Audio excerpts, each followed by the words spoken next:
duct tape on the helmet, but when I went back to check afterward, I brought someone else's helmet because I was like, I don't even want them to look at my helmet. I borrowed a helmet and fucking lied.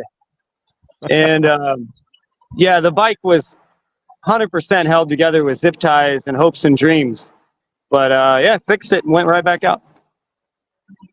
As you should. As you should.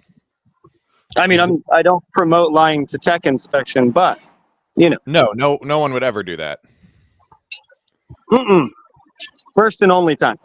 Yes.